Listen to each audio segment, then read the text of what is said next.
What can you say about the picture? Ayokong pumasok Ayaw mo sa paaralan. Ayaw mo pumasok. Alright. Why do you think ayaw niyang pumasok sa paaralan?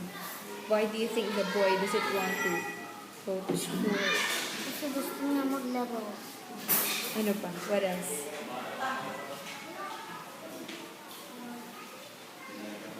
Ikaw ba? Ayaw mo bang pumasok sa paaralan? Gusto. Bakit? Kasi gusto ko magbasa. Gusto mong magbasa. Ano pa? Maglaro. Maglaro. Alright. Tingnan natin kung ito bang little boy ay babasok sa paaralan. Okay? Pumapasok ba kayo sa paaralan? Ang kwentong ito ay tungkol kay Buzz, isang batang bubuyo. Papasok sana siya sa paaralan ng nanay niya. Pero ayaw pa niya. Why do you think? Ayaw pa niyang pumasok. Bakit sa tingin mo ayaw pa niyang pumasok sa paaralan? Gusto niya maglaro. Gusto pa rin niya siguro maglaro, diba? Alright. Okay, tingnan natin. Gustong-gusto ni Buzz ang maglaro. Maglaro ng maglaro araw-araw.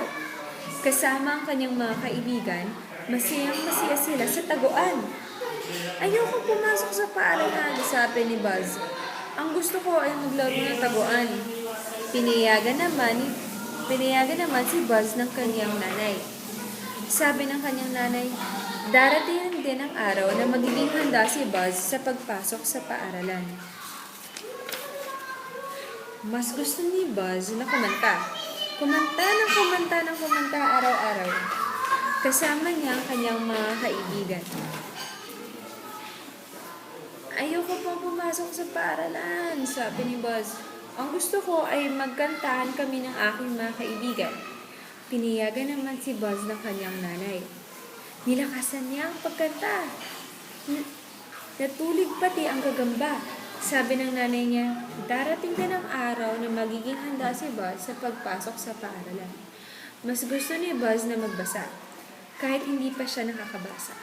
Mahilig siyang tumingin sa mga larawan sa aklat niya. Kung minsan napapakwento siya sa nanay niya, ayoko pa pumasok sa paaralan. Ang gusto ko ay magbasa at makinig lang sa mga kwento.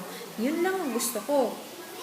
Pinayagan naman si Buzz ng kanyang nanay. Binasahan siya ni Buzz ng sari-saring kwento. Iba't ibang kwento tungkol sa hayop, mga tao at mga halaman.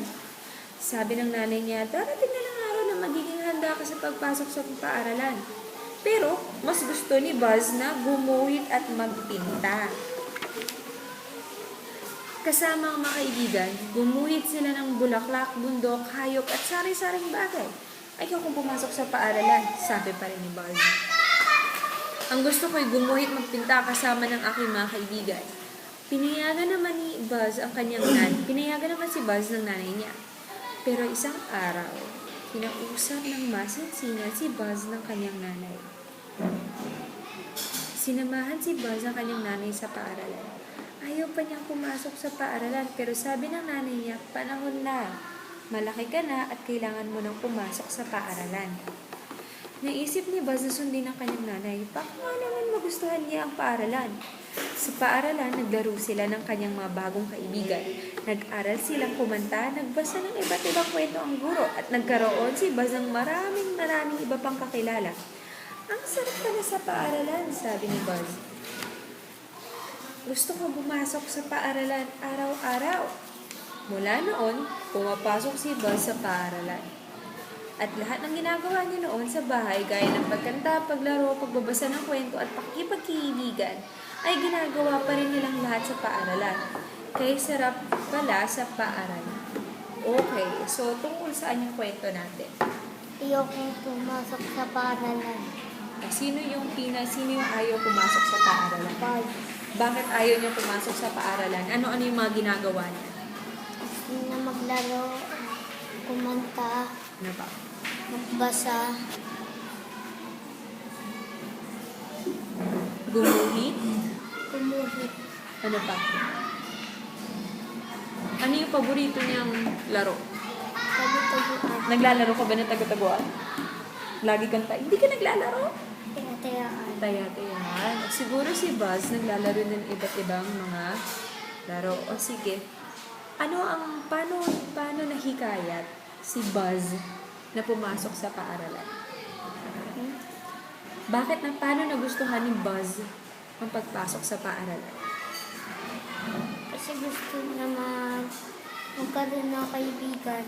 O gusto niyang magkaroon ng mga kaibigan, ano pa? Bakit siya napapayag na pumasok sa paaralan?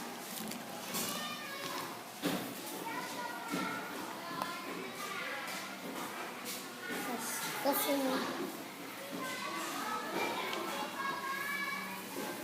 Kasi, masayang-masaya si Bal sa paaralan. bakit siya masayang-masaya sa paaralan? Sa tingin mo, bakit siya naging masaya sa paaralan? Kasi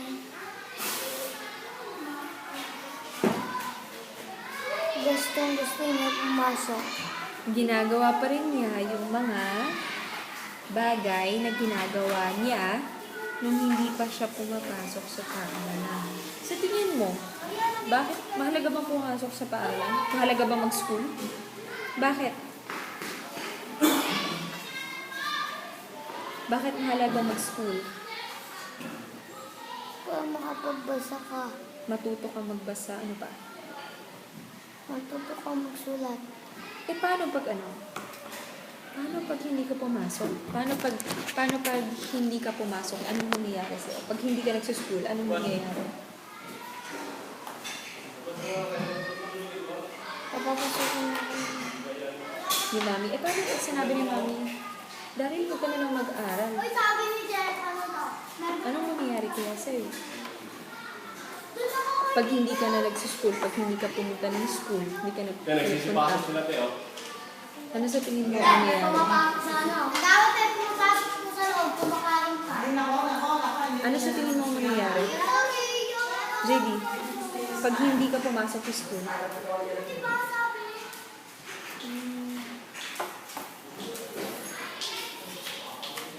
anong mangyayari sa'yo? Hindi ka matututo. Tapos, ano ba gusto mo paglaki mo? Di ba sabi mo nung nakaraan, gusto mo maging police, di ba? Pag hindi ka pinag-aral ni Mami, pag sinabi ni Mami, JD, hindi ka na mag-aaral, pwede ka pa kaya maging police? O hindi na? Hindi mo. Hindi na.